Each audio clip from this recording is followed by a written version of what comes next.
A'udhu billahi minash shaitani rajim. Bismillahir rahmanir rahim. Ngicela Allah angivikele kusathane ongathandwa. Egameni lika Allah onomusa onesihawu. Ake ngichaze ukuthi kungani esikhathini esiningi ngikhulume bese ngikhotha ngolimi lwesi-Arab bese ngikhuluma ulimi lwesi-Arab. Lolo luxakeke abantu abaningi abathi ngiyakwitiza ngikhuluma amakoporoshe ngikhuluma nami into engingayizwa. Ake nginitshele bafethu ngilizwa kahle ulimi lwesi-Arab. Ngifuna ukuchaza ukuthi kungani esikhathini esiningi uma ngabe ngikhuluma bese ngiyokhuluma nalo ulimi lwesi-Arab. Njengoba nizwile ngiqale ngathi nje a'udhu billahi minash shaitani rajim. Ngicela Allah angivikele kusathane ongathandwa. Yingoba isambulo sokugcina esafika emhlabeni safikela kumuntu owayeyi-Arab owayekhuluma ulimi lwesi-Arab, safika futhi ngesi-Arab. Manje njengoba sihlale sikhotha ngalo ulimi lwesi-Arab, sisuke sibonisa abantu ukuthi lento le esikhuluma ngayo asifuniseli, asingabazi ngayo, siyazi ukuthi sikhuluma ngani ngoba sidonsa kumnyombo, the original source. Kulapho sidonsa khona bese sitshela abantu ngento e-original. Uma ngake ngibuze-ke namhlanje ukuthi kubo bonke ababhishophi, abadikoni, abavangeli, abaphathi, abaholi, abafundisi, abamaRoma, abamaKristu, abamanazaretha, you name them, amaweseli, amapostoli, abasindisiwe, bonke labantu laba abafunda iBhayibheli. Monga kubabuza ukuthi ubani ngempela osesenayo i-original Bible le eyathunyelwa kuJesu noma amahubo, the original Psalms of David, amahubo kaDavid, njengoba yafi uDavid akazange asikhuluma isiZulu, uDavid akazange asikhuluma isilungu, uDavid akazange asikhuluma isitswana noma isipedi. Angithi eyafika kuyo original ngolimi lwakubo akekho ngayiveza.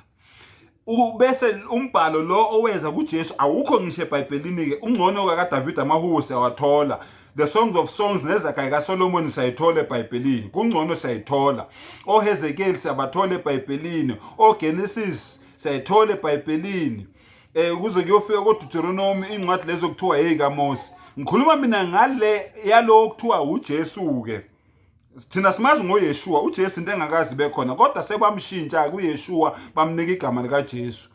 Ubani ongaletha ubufakazi athi nayi original mina uJesu njengoba wayekhuluma nje iAramaic, ulimi oluseduze kwesi-Arab nesiHebheru, ayilethe athi nanti iBhayibheli elibhalwe ngeAramaic, nanti iBhayibheli elibhalwe ngesiHebheru, nanti iBhayibheli elibhalwe ngesiGreek, nanti iBhayibheli elibhalwe kuningi, ungabala ungaqedi. Alikho bafowethu, alikho. Mina nje ngiyimi kulolu cwaningo lami esengilenzile sengihlane namaBhayibheli more than 13 ahlukene angafani. Umbuzo wami uthi kulabo bantu labo bona abakholelwe eBhayibhelini abathi bona iBhayibheli ungqo, yiliphi okuyilona lona kunamaBhayibheli awu13 maningi adlulile ku13 kodwa mina sengihlane namaBhayibheli adlula over 13. Yiliphi ke okuyilona lona? Yingakho ke isizathu sethu ukuthi njalo mangabe sikhuluma siquote from ku-Arabic ngoba iQuran isaseyi-original ikhona. Njengoba nibona la ngiphethe yona iQuran ngolimi lwesi-Arab. Angithi uyayibona ulimi lwesi-Arab lolu nina enilibiza ngamakoporosho. Angithi uyayibona ngiphethe iQuran la ngolimi lwesi-Arab lolu nina enilibiza ngamakoporosho. Yingani sifunda lamakoporosho la ngoba lamakoporosho la asese original, indlela eyafika ngayo emhlabeni ifikela kunjingalwazi, injulabuchopho, usolwazi, uMuhammad ukuthula kube naye lo enimphikayo namhlanje, kodwa iBhayibheli liyakhuluma ngaye. Kusenokuningi sazowaveza amavesi akhuluma ngaye eBhayibhelini kodwa niyamphika namhlanje. Yingakho ke esikhathini esiningi uzwa siquote from ku-Arabic sisuke sinibonisa ukuthi siyawazi umnyombo walento la uqhamuka khona. Nina yonke lento leni ikhulumayo kuwo wonke lamaBhayibheli enikhuluma ngawo akekho nayedwa one-original eshoyo ukuthi nayi original yalento le mina engikhuluma ngayo. So niyayidukuzela nje eminyameni ongenafu bafowethu. Asilivumeni iqiniso. Yebo liyababa lona libhlungu, ligunyeka kabuhlungu. Kodwa ke umuntu liyamkhulula ekugcineni. Iphi incwadi eyathunyelwa kuJesu noma kuYeshua? Ayikho. Iphi incwadi eyathunyelwa kuDavide? Ayikho. Iphi eyathunyelwa kuSolomon? Ayikho. Iphi eyathunyelwa kuIsaya? Ayikho. Zonke kodwa le ncwadi lezi uzithola zihlangene emqulwini oyi-1 kanje.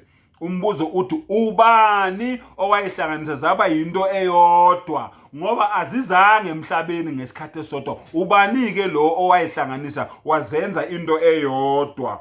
Basobhaka eMafrika salinyazwa, sabulawa umgogodla, salinyazwa ingqondo, ukuthi singalinge silazi iqiniso. Bayoba ingcosana abayolazi iqiniso, akubona bonke abayolazi iqiniso.